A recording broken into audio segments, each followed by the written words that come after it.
Martin here. So back up in the tractor, bit of a recap on what happened after we got rained out the other day.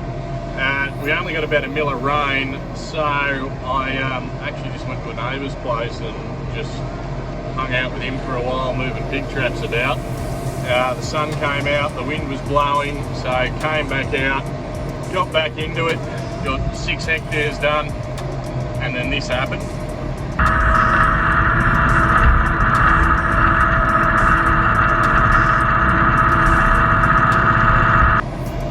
And yeah, so called it quits after that, and it started raining again, and we ended up with about 10 mils for the day. So after that, the following day, it's now 2 days later, yeah, I didn't come out to spray. It looked like it was going to rain all day. There were storms hanging around and a couple of bands of storms that just kept moving north. And anyway, didn't actually end up raining at all, which is good for me. So yeah, came back today to hook into it. Yeah, other than that, luckily yesterday I was able to get the outboard for the boat going.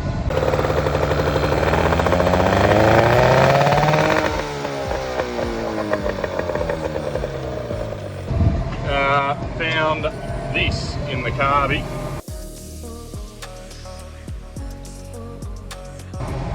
And I'm not a mechanical genius, but I'm fairly certain gum nuts are good. I'm fairly certain gum nuts are not a great thing for carburetors. And got it going. So anyway, back at it today.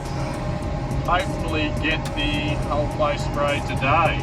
I only got 24 hectares done the other day, so yeah, hopefully we can smash it out and beat that.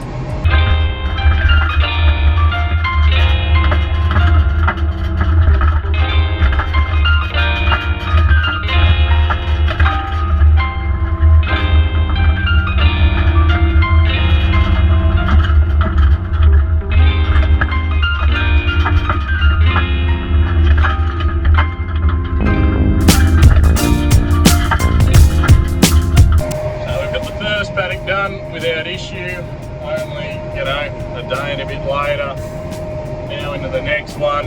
This paddock's a bit weird, it's my only one without rollover banks, and it is meant to have rollover banks in it at some stage, but we just haven't got there yet. So at the moment I just spray it like it's 3 small paddocks with 3 headlands. Not as efficient as setting an AB line that sort of follows the banks, but honestly I don't know how efficient that would actually be in terms of coverage. It's probably just less turning for me, but there'll still be as much overlap. So yeah, the previous spray contractor actually used to drive over these banks because he's insane, but yeah, he's actually a good bloke. He's who I went to the other day to move all those traps. But it's just a battle for now until we can get them fixed and turned into rollover banks. But anyway, he used to drive over them, so I've still kept those same spray tracks, those AB lines, and just run it as 3 separate paddocks. Actually, just looking at those banks now, I really should have gone along with the quad bike, and probably still should. In fact, we've been able to get this all done the other day. It's been a good job for today. Go along those banks and just spray out all that ryegrass, all those oats. They're just going to create lead seeds for me next year, and yeah, that will not be great.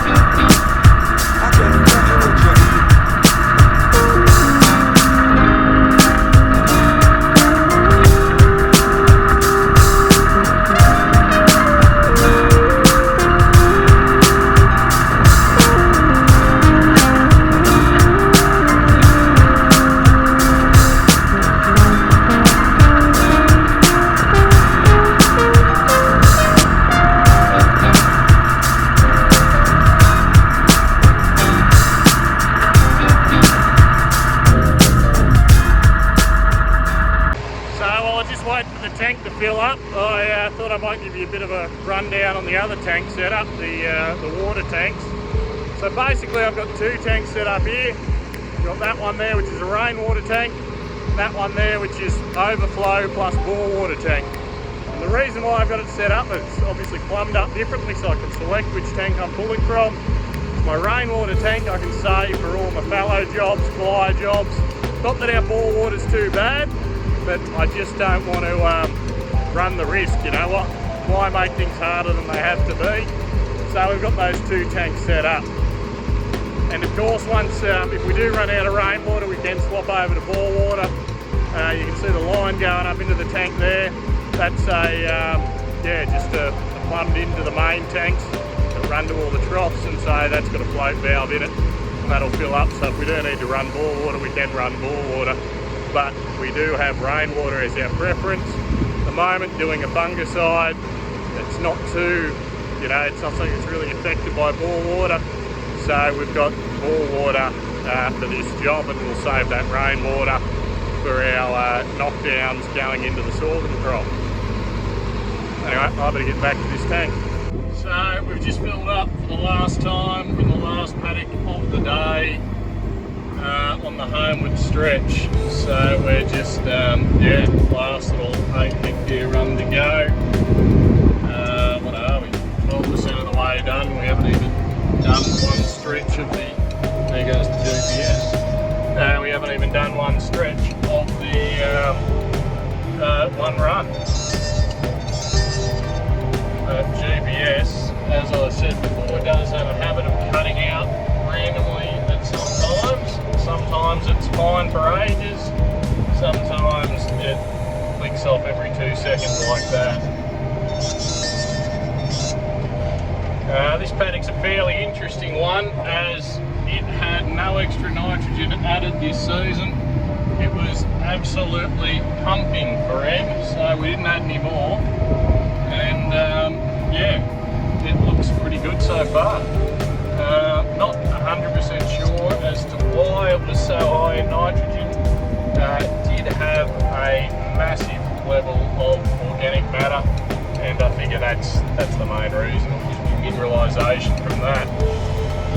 Anyway, well, I'm going to just focus on going through these gullies here, and so we're done. Looks like there probably wasn't much point in chasing the rain the other day anyway. I wouldn't have got it done in time. It's about 6:37, just giving the nozzles a bit of a flush.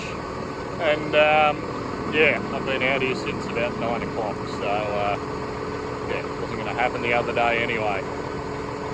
Anyway, until next time, keep at it.